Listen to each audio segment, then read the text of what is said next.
obviously you've been involved in a lot of the storylines, the big storylines that have happened over the years. Is there one for you that has really stuck out? No, not really, because as you said, there's been so many and so many big ones. I always say my favourite era was the Izzy years, the couple of years where, as you say, the character just became too big. But in the character becoming too big, it was just such fun. It was just, to the point of being hilarious on set some days. Because some of the storylines within that period were quite farcical, and particularly with a character who was supposed to be so strong and evil and an entrepreneurial guy, big multi-squillionaire, and you have him doing these outrageous things with Izzy and Elle, and it was just it was such fun. But storylines.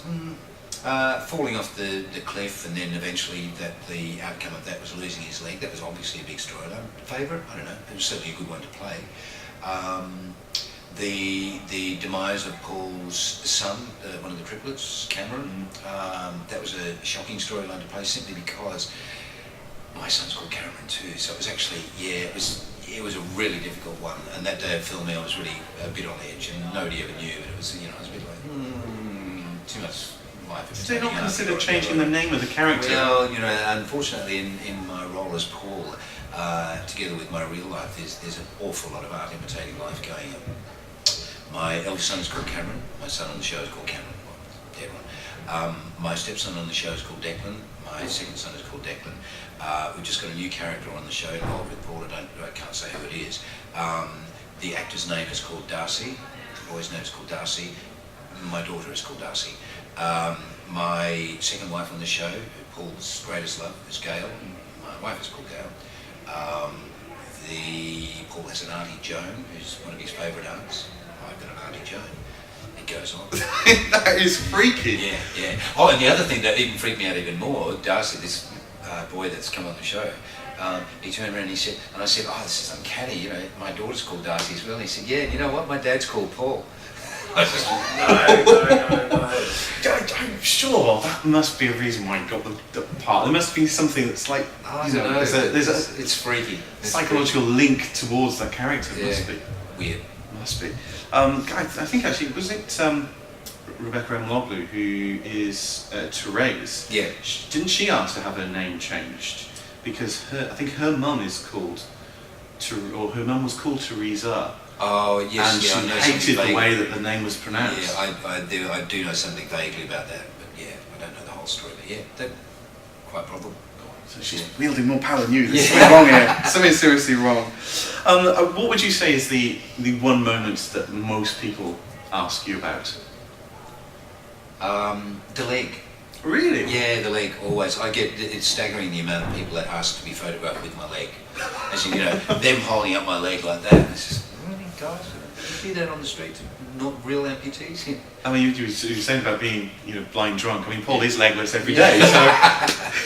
Yeah. I was desperate to get that in somewhere. Had to help him. That's been used in the script more than once too. Yeah. I think it was actually on the day that he lost it. And was it Carl always? Tony said just recently. He said, he hasn't got a leg to stand. Yeah. I would have thought that the event that most people would want to ask you about would be the big wedding, Scott and Charlene's wedding. Oh yeah, sorry, I thought you meant with me. Well, yeah. Well, no, I really don't get asked that much about that one. I mean, that's probably because it doesn't. Directly involved, even though I was one of the groomsmen. Yeah. You were second best man, weren't you? Yeah. You and Mike. Yeah, but it was, that was certainly probably the most iconic Neighbours moment. Probably always will be. I think it was definitely the most watched TV episode of the year over here. Yeah. Well, it got huge ratings in Australia. I don't know what the figures were over there, but I'm sure they were big. For at the time, I think we were pulling in probably about 2.5 million, probably raised about 5. So. And it rated, I think it pulled in something like 20 million or something. Yeah, I think it. The thing was, there was, excuse me, nearly the whole population of Australia was equivalent was watching in the UK. That's amazing. Yeah, bizarre. I mean, I must have watched it. I don't know, probably 50 odd times. That episode. Really? Yeah. Oh my God. Seriously, the minute that Angry Anderson starts piping up. Sorry, I was just pulling a face. Yeah, I know. Yeah, he's honestly.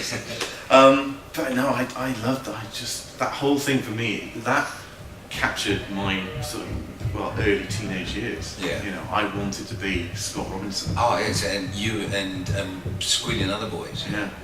I used to take my photo of Jason as Scott to my hairdresser and say, "I'll have my hair like that, please." See, that's the thing. Everybody talks about the mullet and hangs crap on the mullet, and yet in the day, Yeah. you just said it.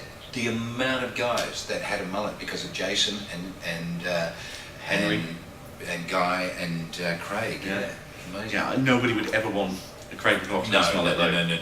Well, that's crap. You've got naturally pretty curly hair, I think, haven't you? Yeah, I've got very curly hair. Yeah, I mean, his is Yeah. another level. It's like No, it wasn't not as curly as his. I've got big hair. I have very big hair. afro almost. Almost, yeah.